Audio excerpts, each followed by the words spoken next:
आइए, शुरू करने से पहले हम लोग एक बार गायत्री मंत्र सामूहिक रूप से उच्चारण करेंगे।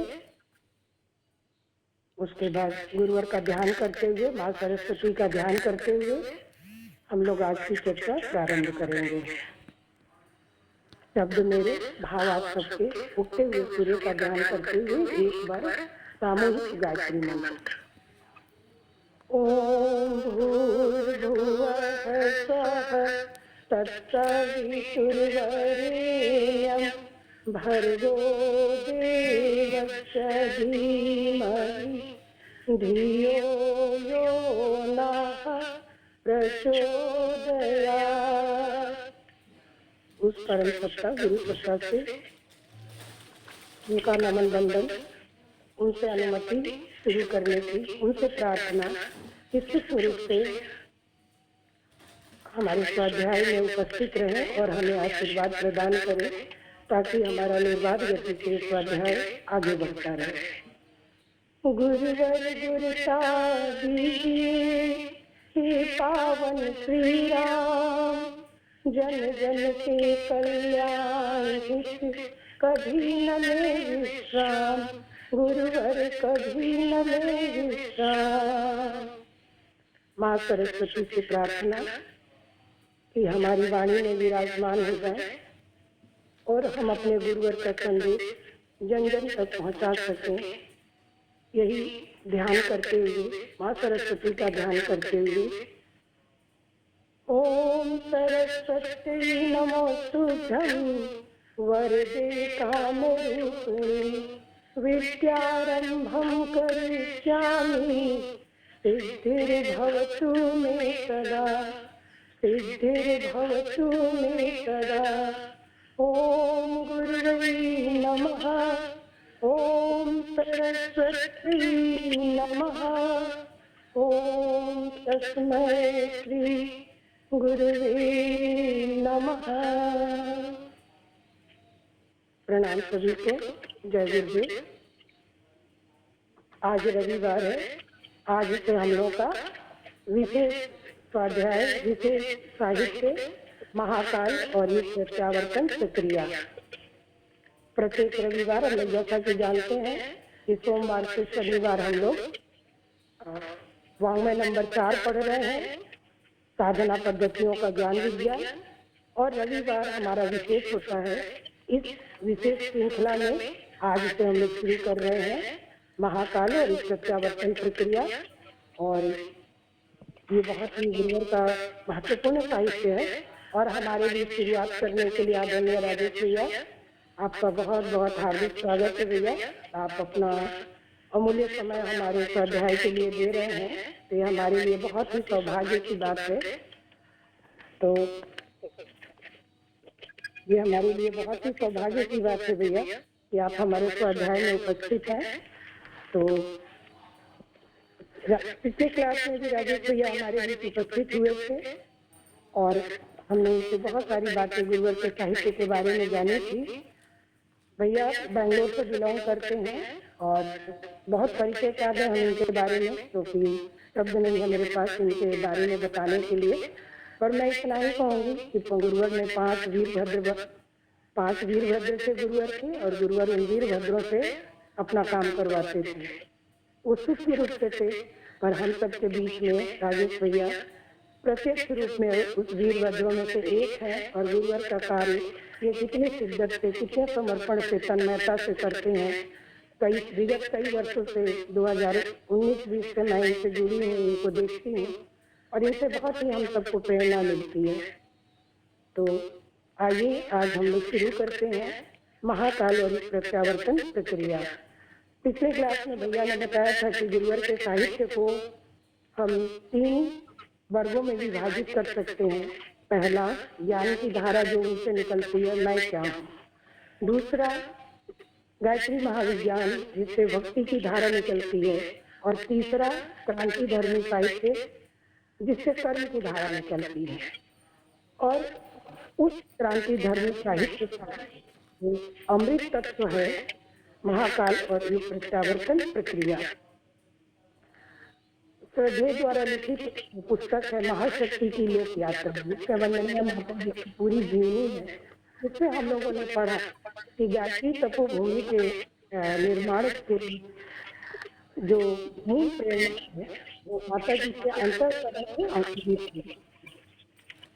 और उन्होंने एक दिन ध्यान में देखा कि एक ऐसा मंदिर जहाँ पूजन अर्चन के साथ साथ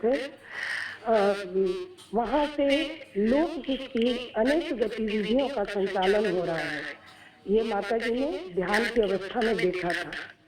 और वहाँ उन्होंने देखा कि इस मंदिर से सज्ञान की अगणित धाराएं धियो योना प्रचोदयात का संदेश प्रसारित करती हुई पूरे विश्व में व्याप्त हो रही है।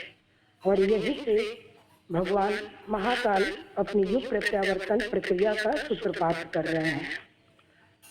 ये माता जी ने ध्यान की अवस्था में देखा था कि यही से यानी गायत्री तपोभूमि के निर्माण से पहले उन्होंने देखा था कि एक ऐसे मंदिर का निर्माण हो रहा है जहाँ से ज्ञान की धारा बह रही है, सज्ञान की धारा धियो योना प्रचोदयात का संदेश दे रही है। और वहीं से भगवान जो है महाकाल अपनी युग प्रत्यावर्तन प्रक्रिया का सूत्रपात कर रहे हैं। तो आज हम सबके बीच में भैया है उस पुस्तक योग परम पूज्य गुरुदेव का बहुत ही महत्वपूर्ण पुस्तक है। इसमें 27 टॉपिक है। सबसे पहला टॉपिक जो है गुरुवर ने लिखा है 2 शब्द यानी जो बताया है उस पुस्तक के बारे में। और पहला टॉपिक है भावी विभीषिकाओं और उनका प्रयोजन। तो आज हमारे बीच राजेश भैया हैं, उससे हम लोग चर्चा करेंगे और जानेंगे कि इस महाकाल के युग प्रत्यावर्तन प्रक्रिया में हमारी भूमिका क्या है। हम ये जो परिवर्तन की बेला है, संधि की बेला है, और जो गुरुवर ने लिखा है उसमें हम अपना योगदान कैसे दे सकते हैं। तो ये 27 टॉपिक है, 27 हमारे बीच वक्ता होंगे और हम लोग इससे बहुत गहराई तक जाएंगे और आत्मसात करेंगे। और निश्चित रूप से गुरु दक्षिणा के रूप में इस संधि बेला में युग प्रत्यावर्तन प्रक्रिया के बेला में हम अपना कुछ योगदान दे सकेंगे। तो प्रणाम भैया, आप करें बताएं भैया। जैसा दीदी ने बताया कि हम सब ने चर्चा की कि गुरुदेव के साहित्य को 3 महत्वपूर्ण भागों में बांटा जा सकता है। एक ज्ञान खंड, दूसरा भक्ति खंड या उपासना खंड, तीसरा कर्म खंड। कर्म खंड में हमें वह पूरी जानकारी दी जाती है हमें क्या क्या करना है और क्या क्या नहीं करना है। उस खंड में एक बहुत बड़ा अमृत साहित्य है जिसे महाकाल और युग प्रत्यावर्तन अमृत साहित्य कह सकते हैं। यह अमृत साहित्य के साथ साथ में चेतावनी भी हो सकती है, क्योंकि इसमें बताया गया कि जो महाकाल है जब वह परिवर्तन करना चाहता है तो क्या क्या होता है। जैसे हम सबने देखा है कि त्रिदेव के रूप में एक ही शक्ति काम करती है जिसे हम ब्रह्मा, विष्णु और महेश कहते हैं। ब्रह्मा जी वह सृजन करते हैं और विष्णु जी उसका पालन करते हैं और जो है महेश है उसका परिवर्तन करते हैं। यह परिवर्तन की प्रक्रिया में तीनों महत्वपूर्ण प्रक्रिया है, क्योंकि जहाँ भी कुछ जैसे हमारे हाथ और पैर हैं, कहीं कहीं फोड़ा फुंसी अगर कुछ खराब हो जाता है हम उसे काट के फेंक देते हैं। यह परिवर्तन की प्रक्रिया कहलाती है। वैसे ही परिवर्तन की प्रक्रिया में रुद्र जो है महाकाल है, अपना जब युग परिवर्तन होता है तो कैसे तांडव करता है, क्या चेतावनी देता है और वह कैसे रूप में आता है, उसकी पूरी जानकारी इस महाकाल के युग परिवर्तन में दिया जाता है। अगर इसको हम बड़े सूक्ष्म भाव से देखें तो उसमें 5 स्तंभ है इस पुस्तिका में। पहला स्तंभ है चेतावनी देना, भावी विपत्तियां क्या आने वाली है उसकी चेतावनी के लिए आगाह करना, आगे क्या क्या होने वाला है। दूसरा, यह क्यों हो रहा है इसका कारण बताना, क्योंकि पाप, अनिति, असामूहिकता जो बढ़ गई है उसका कारण बताना। तीसरा, मार्ग दिखाना कि इससे कैसे बचा जाए। और चौथा, आवाहन करना, जितने भी महाबनाव है, विभूतियां हैं, साधक है, उनका आह्वान करना और अंतिम में आशा दिलाना कि डरो नहीं, नवयुग आने वाला है, रामराज आने वाला है, निष्कलंक अवतार होने वाला है। ये 5 स्तंभ है इस पूरी पुस्तिका के। तो पहला चेतावनी देना, यह बड़ा, यह चेतावनी क्यों आवश्यक है? यह क्योंकि हम अनंगढ़ हैं, अनाड़ी हैं, हमें कुछ ज्ञात नहीं है, इसलिए चेतावनी बड़ा आवश्यक हो जाता है। जैसे कि अगर इस पुस्तिका को बड़े विस्तार से हम देखेंगे कि गुरुदेव इस पुस्तिका में बताते हैं इस समय संसार की क्या दशा है, संसार में क्या क्या हो रहा है, किस तरह के पाप और दोष जो इसमें उदिकार हो रहे हैं, और फिर संभावित दंड प्रक्रिया क्या होती है। और यही बताते हैं कि हर के पास में 2 विकल्प होते हैं, या वह बदल जाए या फिर उसके साथ में आ जाए। और यह बदलने की प्रक्रिया में हम कैसे बदलें वह बताते हैं, और जो है उसके सूत्र भी देते हैं और आह्वान भी करते हैं कि सबका योगदान महत्वपूर्ण है। जो योगदान नहीं देगा उसको भी वो भी कटेगा, वो भी मरेगा। और भविष्य की सुंदर तस्वीर भी दिखाते हैं, डरिए मत, यह महाकाल की मंथन प्रक्रिया है। जैसे 9 महीने के पश्चात में 9 महीने जो माँ होती है बड़ी दुख में रहती है, उसमें लेकिन उल्लास भी होता है।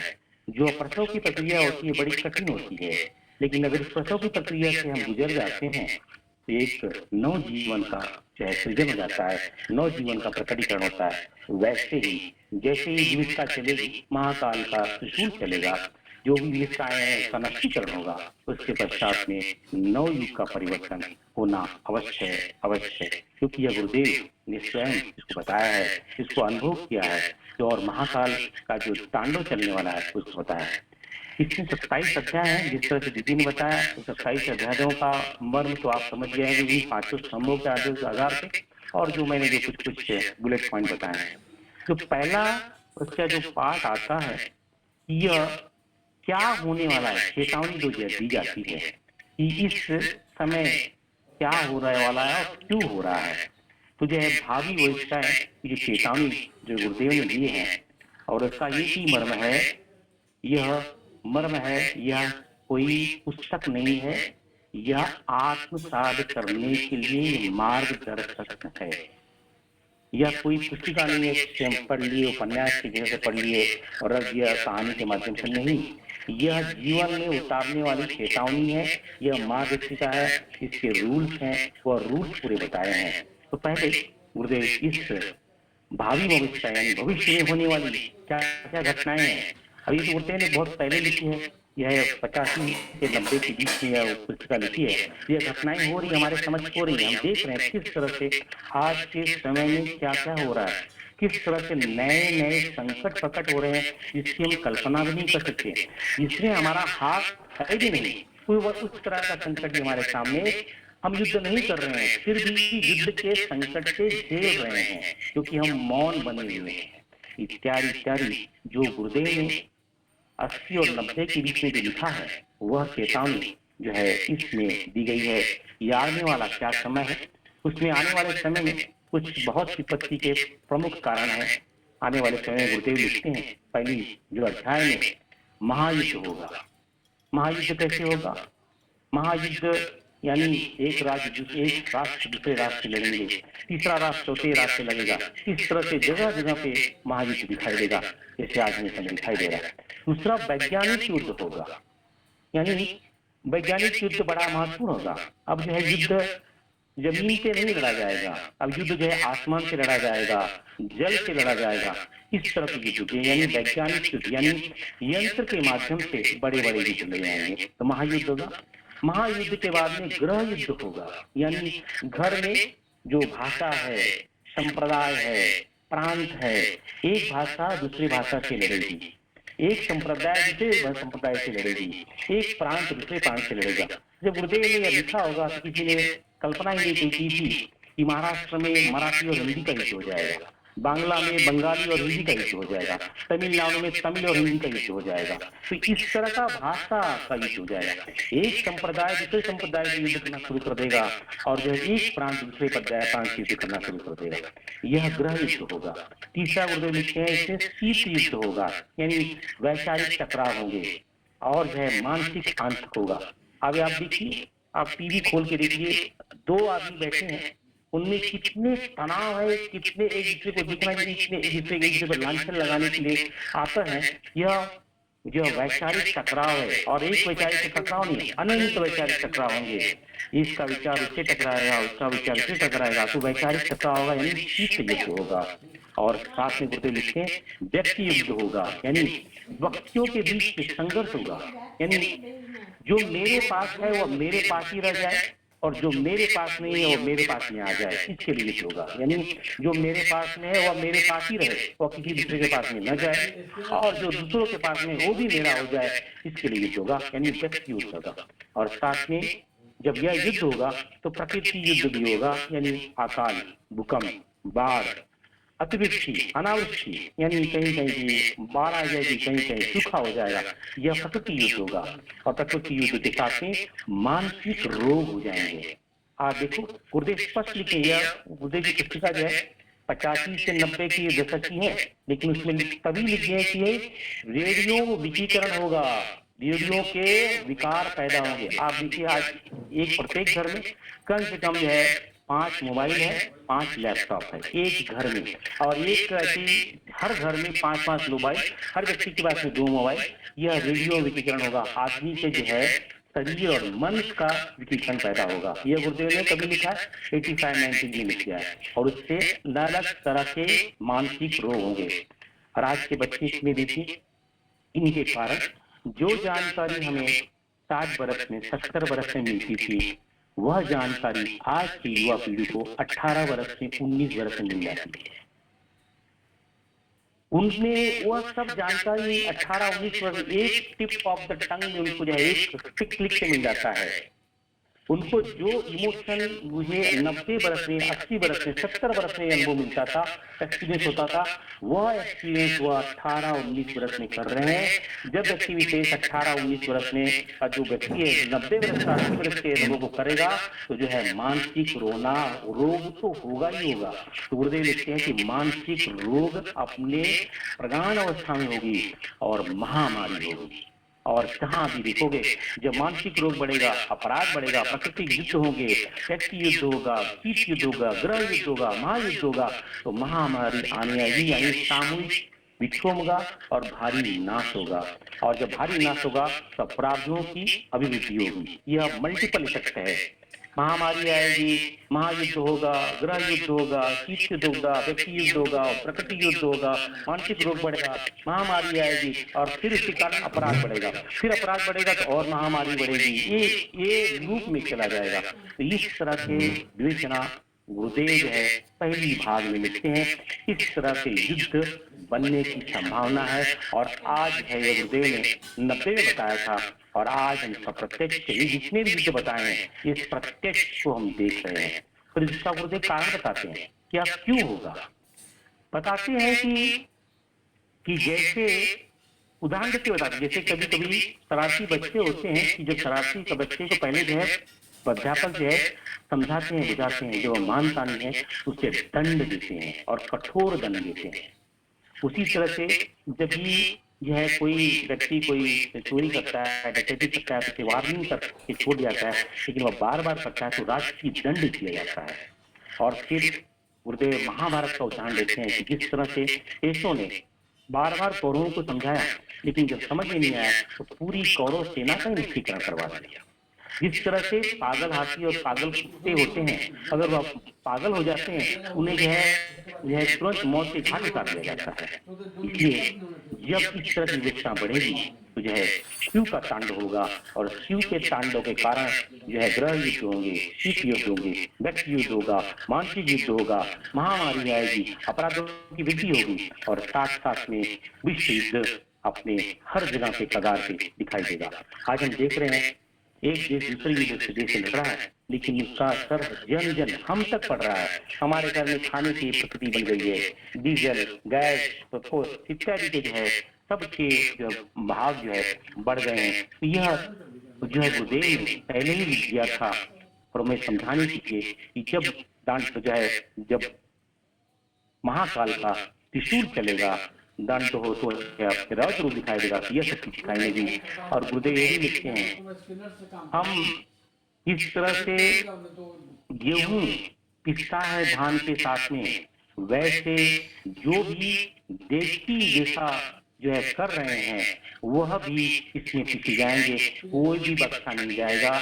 इसलिए सबकी जो है जिम्मेदारी ये होती है कि जहां भी उन्हें विविधता दिखाई दे, अत्याचार दिखाई दे, वो वह सब उसमें भाग ले, उसमें अपनी जो है कार्य को करे। तो जो है गुरुदेव ने शरारती बच्चे, राष्ट्रीय दंड, महाभारत के उदाहरण, पागल कुत्ता, बाघ, हाथी इत्यादि के उदाहरण, शव के जो है शव का रुद्र स्वरूप, घून के साथ में गेहूं का पिसना का उदाहरण देते हुए जो देख के रह जाएंगे वह भी दंड के भागीदारी होंगे। आग और हत्याएं होगी, डकैतियां होगी, यह डकैतियां घर घर में होंगी, यह डकैतियां हर जगह दिखाई देंगी। और जो है इस तरह से एक व्यक्ति जैसे पहले उदाहरण गुरुदेव और उदाहरण देते हुए कहते हैं कि पहले पुराने काल में जो स्वराज का आंदोलन चल रहा था, जो है कोई व्यक्ति विशेष गांव का अगर एक पटरी, रेल की पटरी उखाड़ देता था या कोई किसी को मार देता था तो पूरी उसकी जो है उसका दंड पूरे गांव को दिया जाता था। तो इस तरह से एक समाज में अगर कोई विविधता होती है उसका पूरा दंड एक समाज को दिया जाएगा। एक राष्ट्र में अगर कोई व्यक्ति विशेष कुछ नुकसान करता है उसका दंड पूरे राष्ट्र को दिया जाएगा। जिस तरह से आज हम दशा देख रहे हैं, यह गुरुदेव ने बड़े कारण बताए हैं कि महाकाल का जो रौद्र रूप चलने वाला है इस तरह से चलेगा, ताकि जो है वह हमें जो हमारे अंदर कमजोरियां आ गई हैं, तीन जो अहंता आ गई है, लोभ का, मोह का, अहंकार का, और समाज में जो विभिन्नता बन गई है, राष्ट्र में जो विभिन्नता बन गई है, उनके कारण जो है यह हमें दंड भुगतना पड़ेगा। हम अगर दंड से बचना चाहते हैं तो उसका सकाल भी गुरुदेव ने दिया है। हमें क्या बताया है कि हमें जो है अपने आप को जो है इस आहुति में, महाकाल के आह्वान में अपने आप को तत्पर बनाना है। जैसे आग में तपा करके सोना जो है तब जाकर के एकदम सुनहरा हो जाता है, वैसे हमें भी इस तरह के महाकाल की जो प्रत्यावर्तन प्रक्रिया है, महाकाल का जो रौद्र चल रहा है, उसमें अपनी आहुति देनी है। आहुति कैसे दे सकते हैं? और अपने कर्म के माध्यम से, अपनी भक्ति के माध्यम से, अपनी साधना के माध्यम से, अपने नाना प्रकार के उच्च विचारों के माध्यम से हम जो है इसमें आहुति दे सकते हैं। और बड़े विस्तार से जो है गुरुदेव इसकी जो है विवेचना कर सकते हैं कि यह जो है मैं उस डिटेल में नहीं जाऊंगा कि प्रत्येक सेंटेंस को हम उस पर नहीं चर्चा करेंगे, लेकिन मोटे मोटे तौर पे यह बताने की चेष्टा जो गुरुदेव ने की है कि हम सब भी दंड के भागीदारी बन जाएंगे अगर हम भी महाकाल में जो आवाज उठाई है उस आवाज में हम अपनी भागीदारी नहीं करेंगे। तो उसके लिए छोटे छोटे सूत्र जो है हमें बांधने होंगे जैसे कि समाज के लिए हमें काम करना पड़ेगा, समय दान देना पड़ेगा, अन्न दान देना पड़ेगा, झोला पुस्तकालय लगाना पड़ेगा, क्योंकि यह लोगों को ज्ञान नहीं है कि आने वाला समय कैसा है। हमें तो ज्ञान है क्योंकि हमें गुरुदेव के साहित्य को पढ़ा है, महाकाल के 55 वर्ष की प्रक्रिया हम पढ़ रहे हैं, तो हमें ज्ञान है यह कारण क्यों हो रहा है। तो यह पुस्तक को घर घर तक पहुंचाना, गुरुदेव के साहित्य पे गुरुदेव के विचारों को पहुंचाना और साथ में गुरुदेव का संदेश देना कि इससे बचने का एक ही उपाय है, वह उपाय है कर्म का, ज्ञान का और भक्ति का। और कर्म और ज्ञान और भक्ति कहाँ से मिलेगी? गायत्री साधना से मिलेगी। और गायत्री साधना के 3 सोपान है। एक सोपान है, पहला सोपान है अपने आप को साधना संयमशील बनाना, दूसरा है अपने आप को तपशील बनाना, और अब तीसरा है अपने आप को जपशील बनाना। जपशील, तपशील और संयमशील तीनों बनाएंगे तो यह काम होगा। और साथ में 3 संयम करना है, इंद्रिय संयम, अर्थ संयम और समय संयम, इन तीनों को बांधना है। और साथ में जो है अपने काम को जो है बड़ी ईमानदारी, समझदारी और बहादुरी के साथ में करना है। तो यह कुछ सूत्र जो गुरुदेव ने हमें दिए हैं, यह दोनों को बताना पड़ेगा।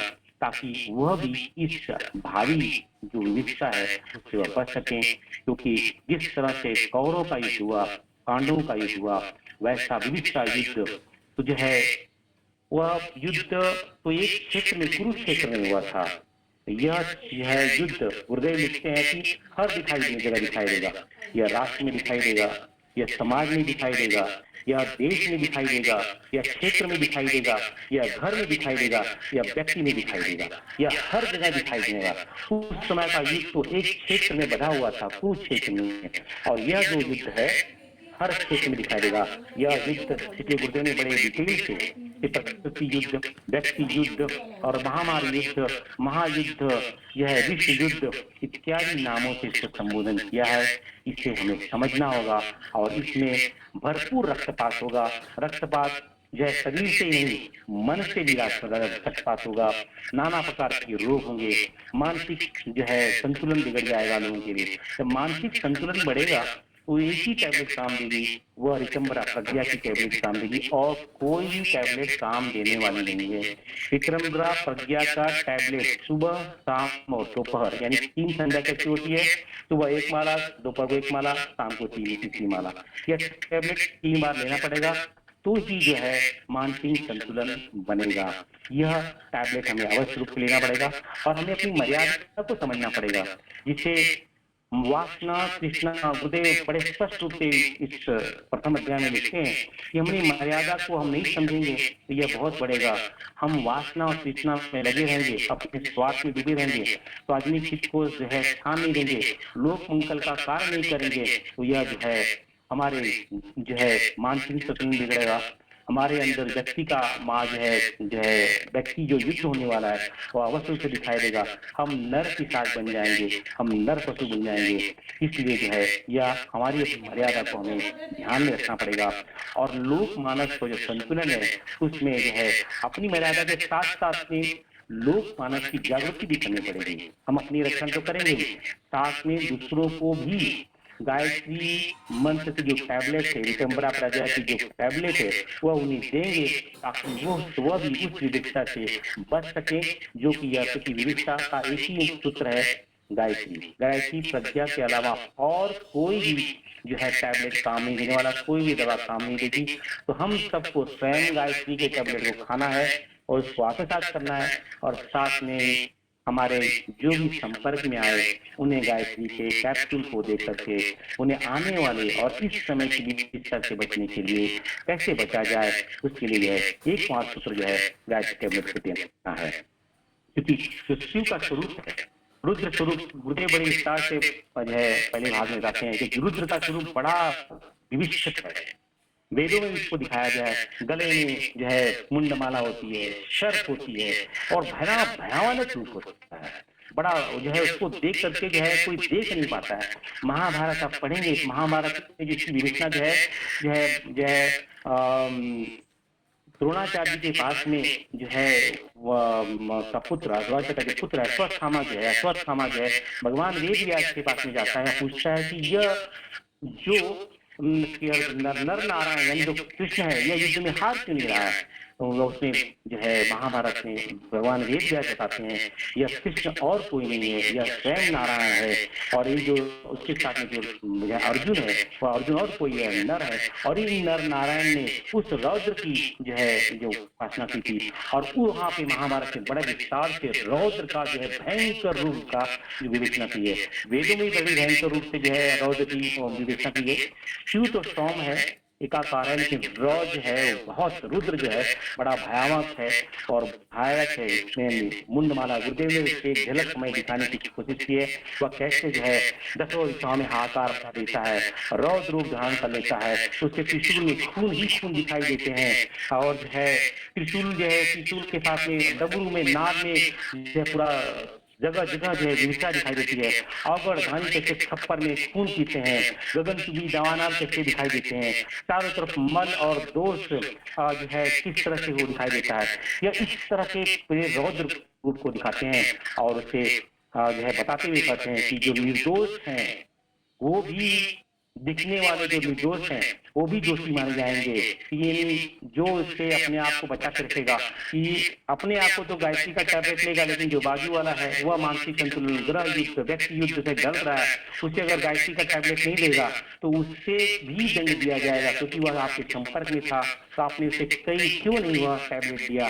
तो यह इसलिए गुरुदेव ने कहा है कि इसका प्रचार प्रसार करो, क्योंकि निर्दोष को भी दंड, जो हम भले ही निर्दोष हैं लेकिन हमें ज्ञान होते भी हम इसको ज्ञान नहीं दिए, किसी को नहीं बताया, मार्गदर्शन नहीं किए, हम भी जो है दंड के भागीदारी बनेंगे। यह भी गुरुदेव ने स्पष्ट रूप से बताया है। और हमारे सामाजिक जो कर्तव्य है उसकी जो है सामाजिक कर्तव्य को बारे में भी डिटेल से बताया कि हमारा सामाजिक कर्तव्य क्या होना चाहिए, कि हमें जो है सामाजिक कर्तव्य में हम एक प्राणी जो है वो मनुष्य जो है वो ये जो सोशल एलिमेंट है वह सभी सामाजिक कर्तव्यों का पालन करता है। जहाँ से प्रगति मिले, जहाँ से शांति मिले, जहाँ से सुरक्षा मिले, वह मार्ग दूसरों को भी देना चाहिए, दूसरों को बताना चाहिए। सुरक्षा का मार्ग, शांति का मार्ग, प्रगति का मार्ग, ये हमारा सामाजिक कर्तव्य है और ये हमारा जो है दायित्व है कि दूसरों को बताना चाहिए। जैसे कि अगर आग लग जाए, अगर हम पानी में डालें तो वो आग की लपटें हमारे घर तक आ जाएंगी, हमारे घर को भी जला देंगे, हमें भी जला देंगे। जहाँ जहाँ आग लगी है हम ऐसा ना मानते रहे तो आग तो बाजू वाले के घर में लगी, हमारे घर में नहीं आएगी। तो जो गुरुदेव कहते हैं कि हमें वह आग बुझाने का काम करना पड़ेगा, नहीं तो हमारे घर में भी आग लगेगी। डकैत आए हैं तो डकैत जो आए हैं तो उनके लिए जोर से लोगों को बताना है बाजू वाले घर में डकैत आए हैं। अगर हम नहीं बताएंगे तो वह डकैत हमारे घर में भी डाका डालेंगे। इस तरह से हमें यह चेतावनी देते हैं कि हमें खुद को अपने आप को बचाना तो होगा, साथ में जो हमारे आसपास में है उन्हें भी बचाने के लिए हमें प्रक्रिया करनी पड़ेगी। क्योंकि भगवान गुरुदेव लिखते हैं कि यह भगवान जो है जब दंड देता है तो सामूहिक दंड देता है, क्योंकि जिसने उस कार्य की क्षमता की, जो अनजाने हैं उनके लिए ठीक है, लेकिन जो हम तो जाने लोग हैं, अगर उस जाने लोग ने भी अपने कार्यभार को नहीं किया, वह दंड से पाप से ज्यादा भागीदारी होते हैं, उन्हें अवश्य दंड जो है दंड दिया जाएगा। क्योंकि यही महाकाल की यह मार्गदर्शन है और यही महाकाल की चेतावनी है। और बड़े विकराल ढंग से गुरुदेव ने व्यक्ति युद्ध, प्रकृति युद्ध, बार बार इसी शब्द को बार बार यह दोहराया है। हर व्यक्ति में झगड़े होंगे, सफलता और उन्नति के नशे में चूर व्यक्ति जो है इसमें जिस तरह से झूम रहा है उसे महाकाल के इस रौद्र का जो है रूप जो है दिखाई देगा। और यह जो दिखाई देगा वह बड़ा निर्मम होगा और बड़ा अमोद होगा और उससे कोई भी बचने वाला नहीं है। और पुनः बार बार आप इस प्रकरण में देखेंगे गुरुदेव बार बार चीजों को उठा रहे हैं। पहले शुरुआत में महायुद्ध बताएंगे, फिर जो है उदाहरण लेंगे, फिर महायुद्ध बताएंगे, फिर उदाहरण देते हैं। तो ये पूरे प्रकरण में आप देखेंगे पूरा जो ये पहला भाग है, बार बार यह याद दिलाने की चेतावनी करते हैं। जैसे कि आप जो है हम सब देखते हैं, कोई भी प्रक्रिया अगर सत्य करनी है तो जो है सनातन परंपरा में उसको 3 बार बोला जाता है। जैसे कि आप कोई भी आप शांति पाठ करें उसमें 3 बार शांति पाठ किया जाता है, ओम शांति ही शांति ही शांति। अगर 3 बार बोलते हैं वह सत्य हो जाती है, क्योंकि स्थूल, सूक्ष्म और कारण। साथ में ही दूसरा बात कहें कि एक आदि भौतिक, आदि दैविक और जो है आध्यात्मिक, 3 बार इसका उच्चारण करना पड़ता है। इसलिए बार बार जो है गुरुदेव इस बार 3, 4, 5, 6 बार जो है बताते हैं कि यह होने वाला है, सीख जाओ, समझ जाओ, नहीं तो महाकाल का रौद्र रूप का सामना हमें करना पड़ेगा। वर्ग संघर्ष होगा, ग्रह युद्ध होंगे और जो है प्रकृति का प्रकोप होगा, भूकंप आएंगे, महामारी आएगी और जो है मानसिक विकार पैदा होंगे। इस तरह से जो है हर जगह इलेक्ट्रॉनिक्स युग आ गया है, उसके तरह से घर घर में इलेक्ट्रॉनिक्स पहुंच गए हैं, उस तरह से मानसिक विकार पैदा होंगे। जो नई जनरेशन है उनकी क्षमता कम हो जाएगी, जो इमोशन जो चीजें उन्हें जल्दी मिल जाने के कारण उनका जो है इमोशन पूर्ण रूप से नष्ट हो जाएगा। अभी आप अपने घर में देखिए, हमारे पास में कोई वस्तु होती थी हमारे समय में, जो है जो भी 50 बरस के साथ में है, हमारे पूर्वज और हम लोग उसको संभाल के रखते थे। एक कोई बेड है या कोई एक पलंग है हम उसे संभाल के रखते थे कि हमारे दादा या परदादा या नाना नानी की है, हम उससे ही उसको उस तरह संभाल के रखते थे। आज के समय में एक पलंग 2 साल से ज्यादा नहीं, अरे थोड़ा सा खराब हो गया चेंज कर दो, ये चीज खराब हो गया ये चेंज कर दो। पेशेंस नहीं है, बदलाव की प्रक्रिया है। अभी क्या हो गया है कि हमें कुछ भी चाहिए, बटन दबाया हमारे घर में वो आ जाता है। हमें इससे कारण के मन में पेशेंस नहीं रह गया है। पेशेंस जब नहीं होगा तो तुरंत जो है आग बबूला हो जाएंगे। अगर वह चीज उन्हें समय पे नहीं मिलेगी तो वह जो है उस तरह से उनका बदलाव होता है, उस तरह से वह स्वभाव दिखाएंगे और वह अधिक से अधिक समय अपने फोन में रहते हैं, अधिक अधिक समय अपने लैपटॉप में रहते हैं। इससे उनका मनुष्य के साथ में उनका इंटरेक्शन नहीं है, वह मशीनों से बात करते हैं, उनके अंदर वह इमोशन नहीं है, वो उनके वह सत्व नहीं है। इसलिए वह बड़े भारी संकट में जाने वाले हैं और इस भारी संकट में निकालने का एक सूत्र मार्ग है गायत्री विक्रम्बरा प्रज्ञा का, और कोई भी सूत्र नहीं है। इसलिए परम गुरुदेव अगर आज के संदर्भ में देखेंगे, जो रामकृष्ण परमहंस था, जो कबीर था, जो रामदास था, उसे सिर से अवतार लेने के पश्चात में सिर से 24 लाख के महापुरुषन करने की क्या आवश्यकता पड़ी? यह प्रश्न जब पूछेंगे यह समझ में आएगा, क्योंकि विक्रम्बरा प्रज्ञा का अवतरण करवाना था। ब्रह्मा जी को भी जब सृष्टि बनाना पड़ा तो जो है उन्हें गायत्री का आह्वान किया, उसके माध्यम से और उस शक्ति के माध्यम से यह ब्रह्म है सृष्टि का निर्माण किया। जब राजा भगीरथ को जो है पाप के निवारण के लिए, पाप के नाशक के लिए, अपने वंश के पाप के नाशक के लिए जो उनकी आवश्यकता पड़ी, उन्हें माँ ऋतुम्बरा का आह्वान किया और मंदाकिनी का अवतरण करवाया। तो इसलिए गुरुदेव ने आने वाले समय को देखते हुए इस समय की धारणा करी थी, ऋषियों के आह्वान से जो आने वाली आपदा संकट है, यह बहुत बड़ी आपदा संकट है। इस आपदा संकट के लिए विक्रम्बरा प्रज्ञा गायत्री की अनंत शक्तियां हैं, उस शक्तियों में से एक शक्ति का नाम है विक्रम्बरा प्रज्ञा, उसका अवतरण करवाया। क्योंकि विक्रम्बरा प्रज्ञा ही है जो कि माँ के आपदा संकट की एक कैप्सूल है और दूसरा कोई भी कैप्सूल नहीं है। हम सबको इस विक्रम्बरा प्रज्ञा को घर घर तक ले जाना है। घर घर ले जाने के पूर्व अपने अंदर धारण करना है, अपने अंदर आत्मसात करना है। तो यह इस तरह से इस जो अध्याय है, पहला अध्याय, उसके अंदर क्या क्या विपत्तियां आपत्तियां आने वाली हैं, उसका समूल रूप से गुरुदेव ने जो है उसका विवरण दिया है और बड़ा भयानक रूप दिखाया है और उसका कारण बताया है। वह कारण क्यों बताया है और आगे जाकर जब पढ़ेंगे तो जो मैं विक्रम्बरा प्रज्ञा का सोल्यूशन बता रहा हूँ वो आगे आपको दिखाई देगा। तो जो है मुझे लगता है कि आप जब सब पढ़ेंगे तो इसके अंदर यह बात आपको अवश्य दिखाई देगी, अलग अलग उदाहरणों के माध्यम से कि किस तरह से गुरुदेव ने इस पहले भाग को, जो भावी विविधताएं आने वाली हैं, उसको चेताने के लिए हमें जो है बताया है कि जो युद्ध है, कौन से युद्ध बताए हैं, वह युद्ध जो है हमारा युद्ध जो है त्रिपुरा का युद्ध है, महायुद्ध है, ग्रह युद्ध है, शीत युद्ध है, प्रकृति युद्ध है, व्यक्ति युद्ध है, मानसिक योग युद्ध है, महामारी है, अपराधों की अपूर्तियां है। 8 युद्ध बताए हैं मोटे मोटे तौर पे इस पहले चैप्टर में, और इसका रिपीटेशन बार बार आपको जो है आगे की जो है अध्यायों में भी दिखाई देगा।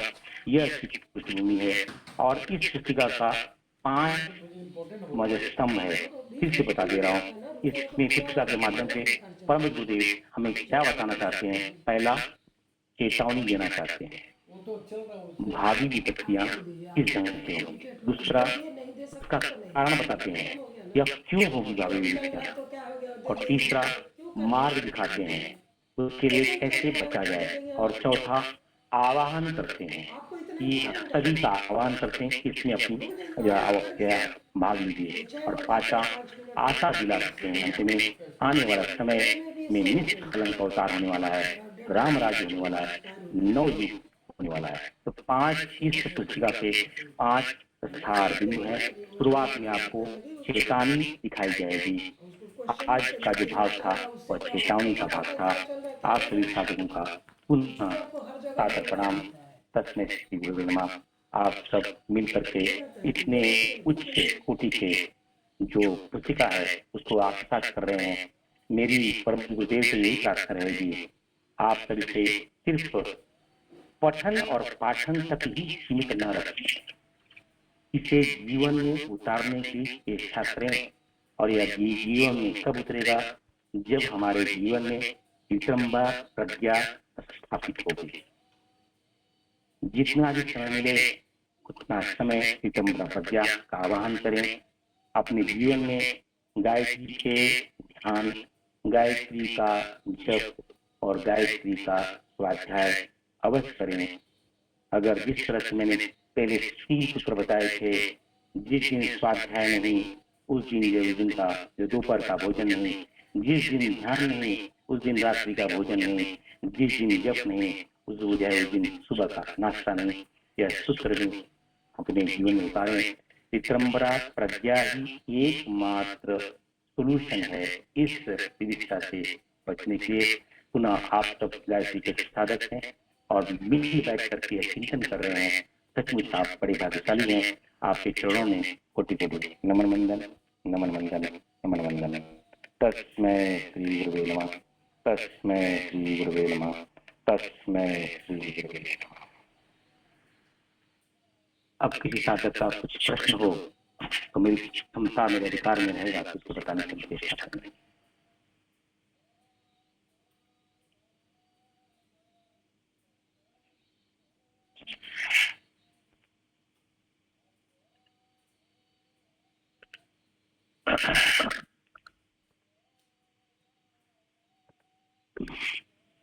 ठीक है, अगर प्रश्न नहीं है कोई बात नहीं है। आप लोग जो है हम जो है जो बताना था हमने बता दिया और जो है बाकी आप सब लोग है अपने अपने हिसाब से चल लीजिए। जी भैया, बहुत बहुत धन्यवाद आपका। जी बहुत सुंदर आपने बताया। जी मुझे पता नहीं आपको कैसे बात करते हैं, तो मैं तो स्वाध्याय मतलब तो मेरा ढंग तो यही है कि जो है पहले रस पी लेता हूँ और जो है सारांश कर देता हूँ। जो है मैं तो अक्षर बाय अक्षर जो है स्वाध्याय नहीं करता हूँ ना। जो है नहीं भैया, ऐसे ही चाहिए था कि जो सार निकाल के बताए, जो आप बताए कि गुरुवर आवाहन करते हैं कि राम राज्य आने वाला है, नवयुग आने वाला है। सिर्फ पठन और पाठन तक सीमित ना रहे, बल्कि उसको उतारे और जीवन में करेगा जब हम गायत्री की साधना करेंगे। क्योंकि गायत्री शक्तियाँ हैं जिसमें से और प्रज्ञा मुख्य है, वो हमारे जीवन में आएगी, तभी हम अपनी जिम्मेवारी को, अपनी भागीदारी को इसमें निभा सकते हैं। वो गुरुवर आवाहन कर रहे हैं, हम स्वाध्याय को सीमित ना रखे, पठन और पाठन तक ही इसको अपने को ना बांधे, बल्कि इसको जीवन में उतारे। तो बहुत ही सुंदर आपने बताया कि ये महाकाल ने हमें चेतावनी दी है कि इसे आप जीवन में उतारिए, आत्मसात करिए, नहीं तो जो भावी विभीषिकाएं हैं वो आपको किस तरह प्रभावित करेगी और किस तरह आप भी उसके जिम्मेवार होंगे, क्योंकि आपने कोई योगदान नहीं दिया उसमें। और जो युद्ध होगा, जो आपने बताया कि त्रिपुरा का युद्ध, महायुद्ध, गृह युद्ध, वैचारिक टकराव, चित्त युद्ध, प्रकृति का युद्ध, जो सबसे खतरनाक है, जहाँ पे कोई कुछ कर ही नहीं सकता है जब प्रकृति की मार होती है। क्योंकि हम जब सामूहिक कुछ प्रयास नहीं करेंगे तो सामूहिक हमें दंड भी मिलेगा। और हमें इससे बचने के लिए ज्ञान, भक्ति और कर्म के मार्ग से जुड़ना होगा। और ये मार्ग हमें गायत्री की उपासना से, गायत्री की साधना से मिलेगा। जो गुरुवर के साहित्य को आपने 3 भाग में बांटा कि भक्ति की भावना जो है गायत्री महाविज्ञान से मिलेगा हमें, और क्रांति धर्मी साहित्य से हमें कर्म का मार्ग मिलेगा।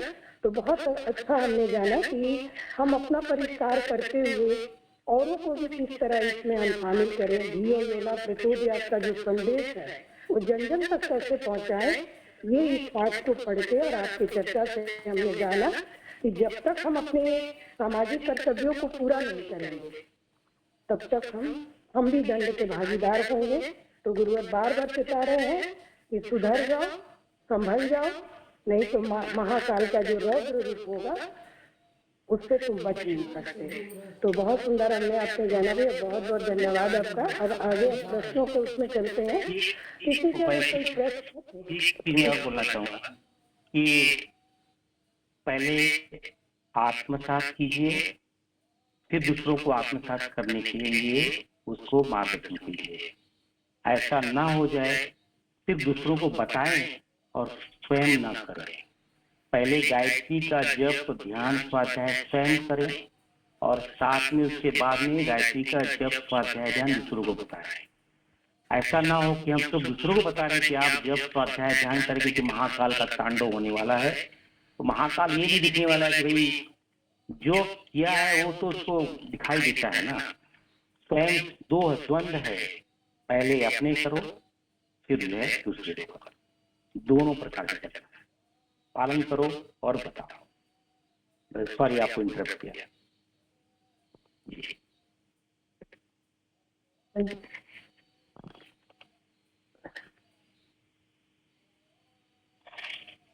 जी भैया, अगर किसी के कोई प्रश्न हो, सुधा सिंह दीदी ने टच किया है, मैं इनको लेती हूँ। जी दीदी, आप अपने विचार दीजिए। जय गुरु, सभी को प्रणाम। राजेश भैया ने इतने अच्छे क्रमबद्ध ढंग से किस तरह की चेतावनी से लेकर के शुरू किया और लास्ट तक हमें क्या करना है। वाकई में भैया ने जो कहा कि हमें सबसे पहले आत्मसात करने की जरूरत है। जब हम आत्मसात कर लेते हैं तभी हम दूसरों के सामने एग्जाम पे प्रस्तुत कर सकते हैं। और उसको भैया ने सबसे ज्यादा जोर दिया, वाकई में अगर हमारी विटम्बरा प्रज्ञा सही हो जाती है तो बाह्य वातावरण वैसे ही मतलब सही होता ही जाता है।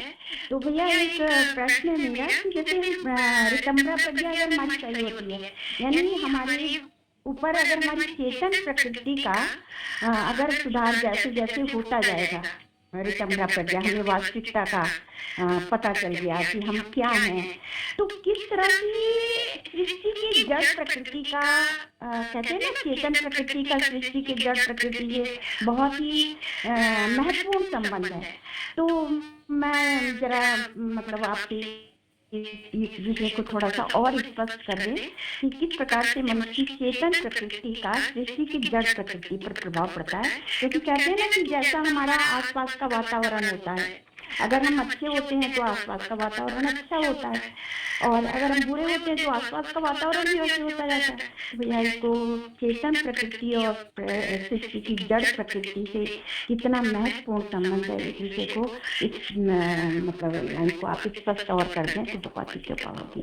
जी जी, तो बड़ा सुंदर है कि आज सुबह ही प्रातः काल की चर्चा में मैंने जो है गायत्री की जो अनंत शक्तियां हैं जो विश्वामित्र ऋषि ने जो दी है और उसी का प्रचार जो आगे जो है गुरुदेव ने बताया है, तो गायत्री की 24 शक्तियां के बारे में विस्तार से जो है आर्य शक्ति, ब्राह्मणी, वैष्णवी, शाम्भवी, वेद माता, देव माता, जो है विश्व माता, सावित्री इत्यादि का विवेचना की है।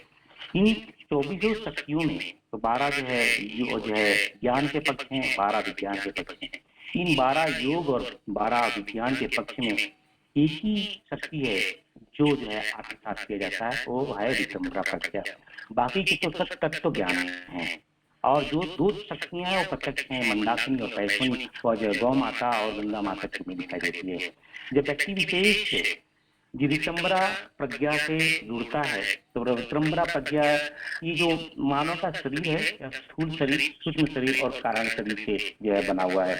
जैसे ही वो वितंबरा प्रज्ञा आप जब बोलते हैं वितंबरा प्रज्ञा जागृत होती है तो मानव जो है सूक्ष्म शरीर से जुड़ जाता है, यानी वह स्थूल शरीर में तो दिखता है, स्थूल शरीर तो है होता ही है, उसका जो है उसकी जो है गुणवत्ता स्थूल शरीर में दिखाई देती है। यानी वितंबरा प्रज्ञा का जो ज्यादा प्रभाव जो है उसके सूक्ष्म शरीर में दिखाई देता है, और सूक्ष्म शरीर में जितनी भी मानव चेतना है वह सब जुड़े हुए हैं। जैसे कि आप किसी नगर में रहते हैं, आप जो है कानपुर में रहते हैं, लखनऊ में रहते हैं, बेंगलुरु में रहते हैं, मथुरा में रहते हैं, इत्यादि जगह पे रहते हैं, लेकिन वहाँ पे जो है आपका सेल फोन तो अलग, किसी का एयरटेल का है, किसी का भारत BSNL का है, तो उसके अलग अलग टावर होते हैं। तो उस टावर में जैसे ही आप अपना फोन ओपन करते हैं, वह जो है ओपन करते ही जो है वह टावर से कनेक्ट होता है, और उस टावर में सभी फोन कनेक्ट होते हैं। और उनके फोन कनेक्ट करने से एक दूरभाष होता है।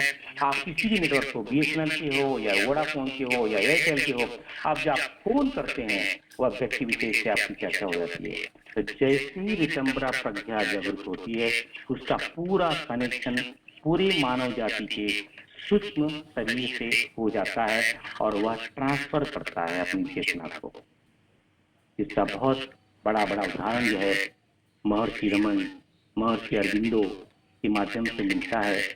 जो है स्वामी विवेकानंद ने है देखते ही पुस्तक को पढ़ लिया। स्वामी विवेकानंद ने जो वाणी देते हैं, चलिए थोड़ा सा और बता देता हूँ, अपने पास 5 मिनट और हैं। हमारी 4 वाणियाँ होती हैं।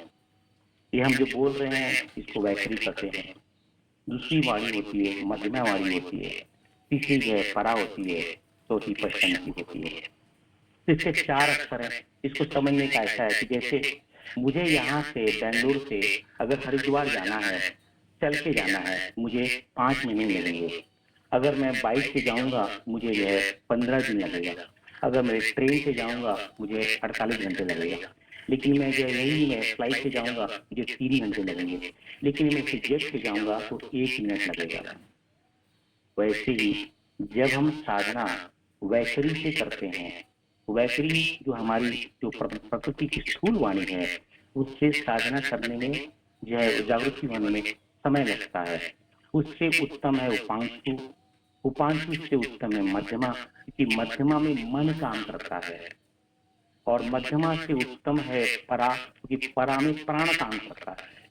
परा से उत्तम है पश्चंती, कि पश्चंती में श्रद्धा काम करती है। गुरुदेव का एक वांग्मय है, उन्होंने अलग अलग जो है आयाम की चर्चा की है। अलग अलग आयाम में हम लंबाई, गहराई और चौड़ाई, हमारे 3 आयाम देख पाते हैं। चौथा आयाम है समय, 5वां है मन, 6ठा है प्राण, 7वां है श्रद्धा। उसमें गुरुदेव लिखते हैं कि जो व्यक्ति विशेष है मन से एक पूरे क्षेत्र को जो है अपने विचारों से प्रभावित कर सकता है, और जो प्राण से पूरा एक लंबा जो खंड है उसको प्रभावित कर सकता है, और श्रद्धा से पूरे जो है चेतन को, पूरा जो जगत है उसको प्रभावित कर सकता है।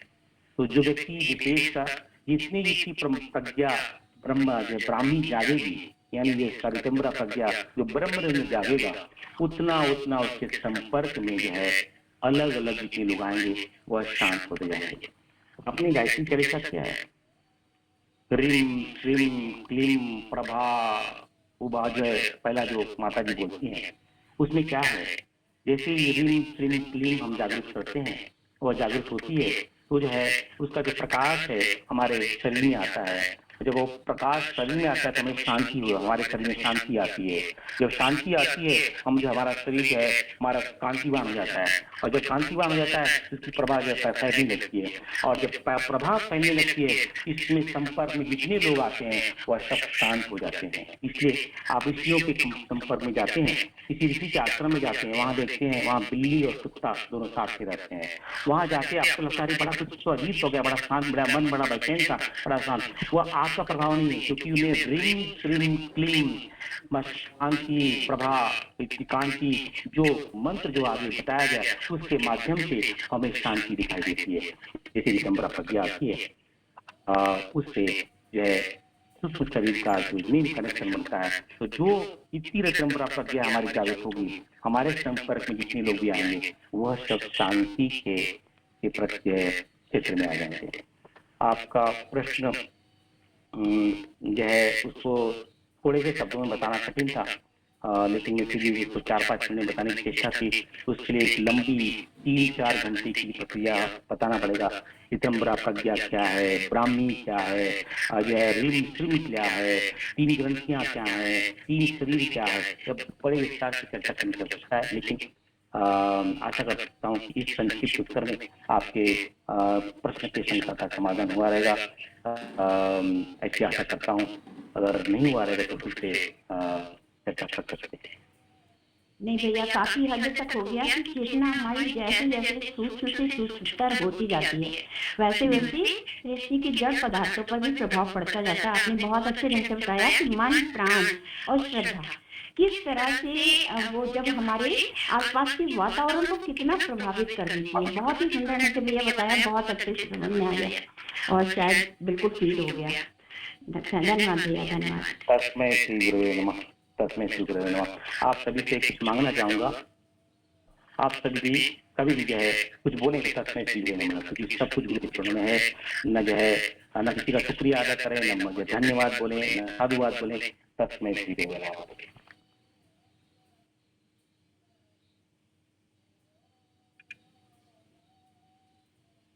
जी भैया, बहुत सुंदर दीदी, सुधा दीदी, आपका बहुत सुंदर प्रश्न था और उम्मीद है आपको समझ में आ गया होगा। अब आदरणीय रेखा लड्डा दीदी, मैं आपको लेती हूँ। हाँ दीदी, आप बताइए अपने प्रश्न पूछिए। प्रणाम, जय विजय। आपने बहुत अच्छे से इसका विश्लेषण किया और महाकाल का प्रत्यावर्तन ये पुस्तिका मेरी बहुत फेवरेट है, मैं इसको बहुत बार अध्ययन किया। अभी जो वर्तमान परिस्थिति है उसमें मेरे मन में ये प्रश्न आ रहा है कि गुरुदेव ने कहा कि सत्य की स्थापना होगी, हम बदलेंगे नहीं बदलेंगे, लेकिन परिस्थितियां विकट होती जा रही है। जो युद्ध की परिस्थिति आप करना चाहूंगी, जो आज ये युद्ध हो रहा है इससे पूरा वातावरण प्रदूषित हो रहा है। गुरुदेव ने कहा कि सूक्ष्म परिवर्तन होंगे, इससे ये परिवर्तन होगा, लेकिन ये तो युद्ध ऐसा हो रहा है कि समाप्ति नहीं हो रहा। और ईरान भी जैसे अपना ऑयल समुद्र में डाल रहा है, सारा उसमें पॉल्यूशन कर रहा है और वातावरण में तो ये परमाणु अस्त्र चल ही रहे हैं। तो इस सब से हम कैसे ऊपर आएंगे? मतलब मुझे इसमें थोड़ा सा लगने लगा है कि परिस्थितियां बहुत ही विकट होती चली जा रही हैं। ये बताना चाहूंगा कि अभी भी परिस्थितियां जो है विकट नहीं हुई है। जैसे कि दिन और रात का जो संधि काल होता है 1 घंटे का होता है।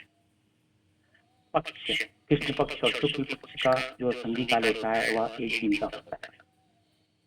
ग्रहण जब लगता है तो उसका संधि काल 40 दिन का होता है। जब आयन लगता है तो उसका संधि काल 30 दिन का होता है। जब ऋतुआं बदलती हैं तो उसका संधि काल 7 दिन का होता है। तो यहाँ तो हम युग परिवर्तन की बात कर रहे हैं। जब सूर्य कलंक लगता है तो उसका संधि काल 3 साल का होता है और जब युग परिवर्तन होता है तो उसका संधि काल 100 वर्षों तक भी होता है। और आपके भाव के लिए जो यह जो संधि काल है, जो युग परिवर्तन प्रक्रिया है, ये छोटी सी प्रक्रिया है। यानी जो सतयुग अभी बहुत दूर है, लेकिन इस कलयुग में सतयुग आ रहा है। यह प्रक्रिया कम से कम 9 वर्ष की होगी, उससे तो कम नहीं। तो आप जो हम जो आप देख रहे हैं यह उसका पूर्वाध है, यानी इसकी शुरुआत है और यह और बढ़ेगा। इसलिए हम सबको विक्रम्बरा प्रज्ञा इस शरण में जाना होगा, क्योंकि लोगों की बुद्धि भ्रष्ट होगी। अपनी अहम के आगे, अपने अहंकार के आगे एक राष्ट्र दूसरे राष्ट्र को नष्ट करने की चेष्टा करेगा, एक समाज दूसरे समाज को नष्ट करने की चेष्टा करेगा, एक व्यक्ति दूसरे व्यक्ति को नष्ट करने की चेष्टा करेगा। वही तो पहले अध्याय में चेतावनी देती है। यह छोटी बात है, लेकिन यह 30 तक तो कम से कम तो होने वाला ही है। 30-31 तक तो जो है पहले तो कुछ लक्षण नहीं दिखाई दे रहे। मैं कोई भविष्यवक्ता नहीं हूँ, कोई ज्योतिषाचार्य नहीं हूँ। जो जिस तरह के लक्षण दिख रहे हैं उससे सरकार देखेगा। भैया आपने बहुत सुंदर मुझे समझाने का कोशिश किया, लेकिन जैसे विदेश कहते हैं ना कि भगवान ने इस पृथ्वी को बहुत ही मनयोग से सुंदर से बनाया है और इसी तरह से ये हमारे जो बड़ी सत्ता मतलब राष्ट्राध्यक्ष हैं उनकी अपनी पर्सनल ईगो को शांत करने के लिए वो इस तरह से युद्ध में सारे संसार को रोक रहे हैं, इस तरह से कोई डायरेक्ट और इनडायरेक्ट। तो मुझे बस देखिए ऐसा है कि जी भगवान केशव ने कुरुक्षेत्र में युद्ध करवाया। उसमें बहुत सारे सद्गुणी लोग भी थे, वो भी मारे गए। बहुत सारे जो उनका कोई दोष नहीं था वो सभी मारे गए। और 35 वर्ष के पश्चात में अपने पूरे खानदान को नष्ट करवा दिया। जितना यादव साम्राज्य था, वसु साम्राज्य था, उसको पूरा नष्ट करवा दिया। 2 बड़े युद्ध करवाए जो है, क्योंकि उन्हें अपने सारे तंत्र और यंत्र को नष्ट करवाना था। तो यह है ये युद्ध की प्रक्रिया, पहला युद्ध महाभारत का युद्ध कुरुक्षेत्र हमें पता है, बड़ा विभीषिक था। जो है उसके 35 वर्ष के पश्चात में जो है भगवान जो है केशव अपना शरीर छोड़ने के पूर्व पूरा यदुवंश जो है नष्ट हो गया, आपस में मिल सकते, बहुत बड़ा साम्राज्य। तो कहने का तात्पर्य यह है, ये लंबा चलने वाली प्रक्रिया है, उसके लिए एक ही सूत्र है, विक्रमता प्राप्त है। केशव ने जो भी हानि करने वाले थे यह है उन सबको नष्ट करवाया। हमें दिखाई देता है कि वो सतोगुणी थे, रजोगुणी थे, लेकिन उन सब का नष्टीकरण हुआ। जो क्योंकि यह सिर्फ और सिर्फ धर्म के साथ में था वो भी बच गया, बाकी के सब जो है अब जितने लोग कहने का जिसकी आवश्यकता थी वह बच गए, बाकी के सब का नष्टीकरण हुआ। तो यह जो समय थोड़ा अंतराल लंबा है, कम से कम तो 9 साल की प्रक्रिया तो बनती है, और यह जो शुरू हुई है और कुछ लगभग 2020 से प्रक्रिया शुरू है, तो कम से कम 2030 तक तो जाएगी।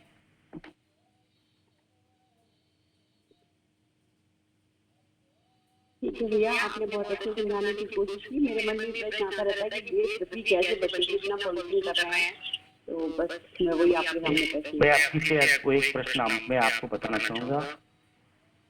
अपना सुधार संसार की सबसे बड़ी सेवा है। गुरुदेव के इस सूत्र को हम सभी साथियों को अपने गांठ में बांध लेना चाहिए। अपना सुधार संसार की सबसे बड़ी सेवा है। छोटी बात में बहुत बड़ी बात जो है गुरुदेव ने बता के कह रहे हैं। जी भैया, बहुत सुंदर दीदी का प्रश्न था। अब आ जाइए मंजी दीदी, आप बोलिए, कुछ बोलना चाह रही हैं। हाँ प्रणाम दीदी, जय गुरुदेव। दीदी आवाज आ रही है? जी दीदी आ रही है, बोलिए।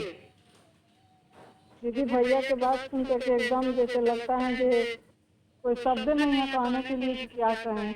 मैं यही बात पूछ रही हूँ, मैं कैसे जानूं, हम कैसे जान सकते हैं कि मैं क्या हूँ? प्रश्न समझाने दीजिए, कैसे जान सकते हैं कि मैं क्या हूँ? मैं क्या हूँ?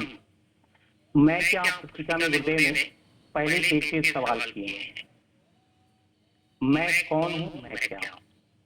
मैं कौन हूँ? मैं राजेश हूँ, मैं बेंगलोर में रहता हूँ, मेरे 2 पुत्र हैं, मैं ये वाला अंका हूँ, मैं इंजीनियर हूँ, मैं डॉक्टर हूँ, इतना पैसा है, इतनी पदवी है, मेरी उम्र है। यह मैं कौन हूँ? मैं क्या हूँ?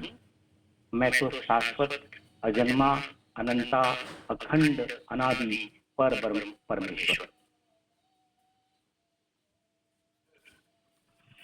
मैं कौन हूँ? यह 3 शरीरधारी हूँ। मैं कौन हूँ? मैं यह 5 कोश लिए हूँ। मैं कौन हूँ? मैं ये है इस नाम से, इस शहर से, इस क्षेत्र से, इस गोत्र का, इस लोक का, इस मालिक हूँ। लेकिन मैं क्या हूँ?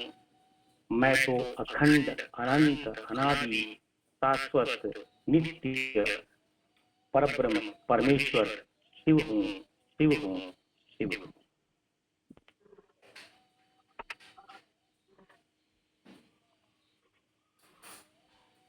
प्रणाम भैया। जैसे गुरु जी कहते हैं ना कि पहले आपने आप को जानो, उसी पर मैंने सीखी हूँ। बहुत बढ़िया। तो वो जो है अपने आप को जानना है ना दीदी, तो जो है 3 सूत्र जीवन में मान लीजिए, ध्यान, स्वाध्याय और जप। 3 ही कैप्सूल है बस, और दूसरा कोई दवा ही नहीं है। ध्यान, स्वाध्याय और जप। और फिर से स्वाध्याय करने के लिए अनुष्ठान करना पड़ता है, सिर्फ वचन से नहीं होता है, अनुष्ठान करना पड़ता है। आप जो है आप प्रक्रिया में जा रहे हैं तो साल में कम से कम 2 बार गायत्री महाविद्यालय पढ़े, जो है कम से कम 4 बार जो है आप जो है गुरु गीता पढ़े, 12 बार मैं क्या हूँ पढ़े। आज ही सुबह प्रार्थना मैंने अधिक मास चल रहा है, साधकों को बताया इस अधिक मास में क्या करना चाहिए। मैंने बताया कि गायत्री की पुस्तिका है गुरुदेव ने लिखी हुई है, गायत्री की 24 शक्ति धारा है, उसे आत्मसात करें। प्रति दिवस कम से कम 2 और 3 शक्ति धाराओं के बारे में पढ़ें। और गुरु गीता में 182 जो है श्लोक है, कम से कम 5 से 10 श्लोक प्रतिदिन पाठ करें। और जो है मैं क्या हूँ, उसमें 40 पेज की पुस्तिका है, कम से कम 3 से 4 पेज रोज पढ़िए। अधिक मास में, अधिक मास का होता है अधिक जो भी करेंगे वो अधिक आपको ब्याज के साथ मिलेगा। तो जो है इस मास में मैंने जो है स्वाध्याय और जप और ध्यान के बारे में बताया, वही आपको बताऊंगा। अधिक से अधिक मात्रा में जप करें, ध्यान करें, स्वाध्याय करें। और यह आज से अधिक मास शुरू है, इतना करेंगे ब्याज के साथ में आपको अधिक मात्रा में। स्कैनर हम लोग कभी यूज नहीं किया पापा, कभी हम लोग यूज नहीं किया स्कैनर। बहुत अच्छा जी दीदी, बहुत सुंदर। और लोग भी प्रश्नों में है। अनिता दीदी पूछिए, दीदी आप अपने विचार दीजिए, प्रश्न पूछिए। जय गुरुदेव दीदी। जय गुरुदेव, सभी को प्रणाम। बहुत सुंदर, लेट से जुड़ी थी, लेकिन मेरे को जो थोड़ा सा सार समझ में आया है, सिर्फ वही बताना चाहूँगी कि हमारी चेतना जैसे जैसे सूक्ष्म से सूक्ष्मतर की ओर जाती है, तो वैसे वैसे जो प्रज्ञा है उसका विस्तार होता है। अपने को भी समझते हैं, संसार को भी समझते हैं, और तब हम जो है कि कल्याण की मार्ग की ओर जाते हैं। और ये जो संसार में बहुत ही लोगों ने जो क्वेश्चन भी पूछा कि ये जो उद्यम मचा हुआ है, वो सब हम जैसे जैसे स्कूल की ओर आते हैं, भौतिकता की ओर आते हैं, वैसे वैसे हम संकट में घिरते चले जाते हैं। तो जब तक कि प्रभु के प्रति हमारा आत्मसमर्पण नहीं होगा, तब तक प्रभु के शरणागत नहीं होंगे, उस सूक्ष्म सत्ता से नहीं जुड़ेंगे, तब तक तो ये मचेगी। लेकिन और अभी ये जो देवासुर संग्राम चल रहा है, जिसमें अच्छाई और बुराई अभी दोनों एक तरह से बराबर के लेवल पे हैं। इसका जैसे उदाहरण है कि हम लोग जैसे घर की सफाई ही करते हैं या खेत में निराई उराई करते हैं, तो उस समय पूरे घर पुचारा नहीं करते हैं, पुताई करते हैं, तो पूरा घर एक अस्त व्यस्त सा दिखता है। एक तरफ तो सफाई चल रही है, सृजन चल रहा है, और दूसरी तरफ वो गंदगी जो कि समेटा हुआ सब सामान निकल के घर में बिखरा हुआ सा दिखता है। तो ये वही काल, जैसा कि समझ में आता है भैया कि ये वही काल चल रहा है। इसलिए अभी उतनी प्रकट रूप से वो क्रिया तो चल रही है, लेकिन वो अभी धरातल पर जो स्थूल की ओर है वो दिखने में थोड़ा सा दिक्कत हो रही है। लेकिन ये प्रक्रिया बहुत तेजी से चल रही है, और ये महाकाल की योजना है। तो महाकाल इस योजना के माध्यम से सभी को वो दर्शन, गुरुदेव माता जी इस रूप में इस धरा पर आए और हम सभी को उस प्रज्ञा बुद्धि को आत्मसात करने की प्रेरणा दिए। माता जी ने भी उसी रूप में अवतार लिया था, और जैसे जैसे हम उसकी ओर बढ़ते चले जाएंगे तो ये गुरुदेव का जो सतयुग की वापसी की का जो संकल्प है वो बिल्कुल पूरा होते हुए दिखेगा। ये हम लोगों को थोड़ा बहुत तो समझ में भी आने लगा है, और ये गुरुदेव की योजना है, तो ये तो पूर्ण होना ही है। जय गुरुदेव भैया, मुझे इतना ही कहना। अगर कुछ इसमें मतलब कमी रह गई होगी तो आप बताइए।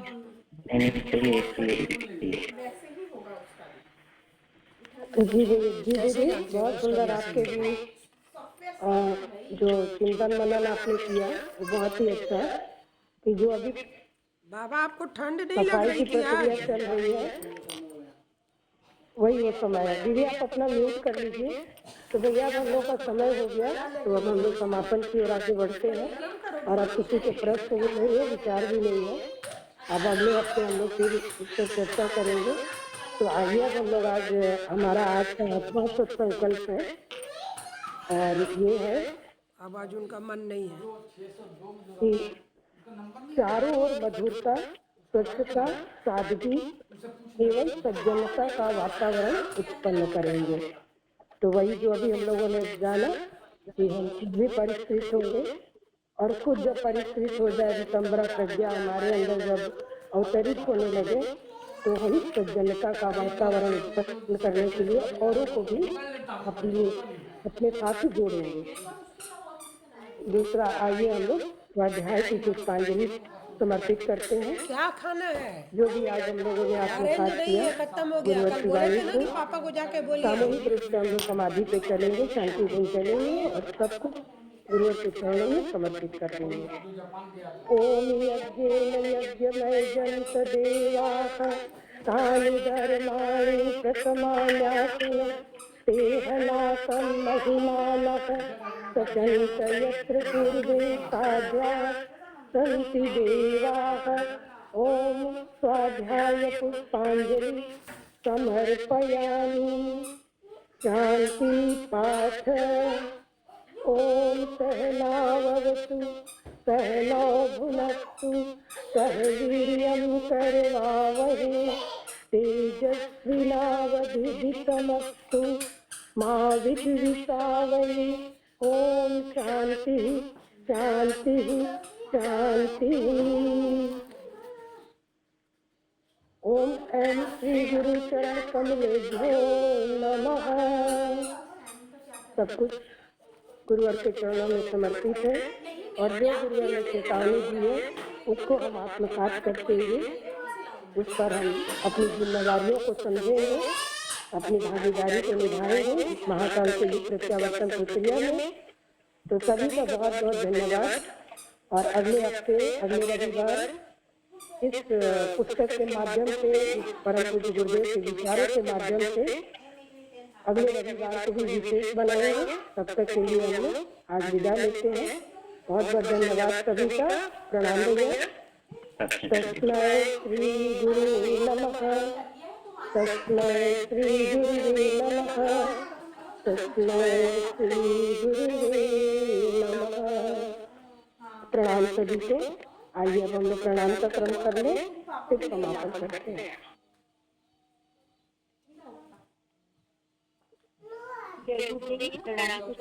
सभी भाई बहनों को प्रणाम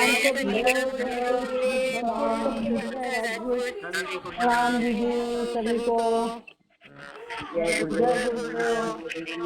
चलिए प्रणाम सभी को। अगले हफ्ते में फिर मिलेंगे, कल मिलेंगे भावना नंबर 4 के साथ। अगले रविवार को मिलेंगे गुरुदेव की चेतावनी के साथ। तो आइए हम लोग मीटिंग को लीड करते हैं।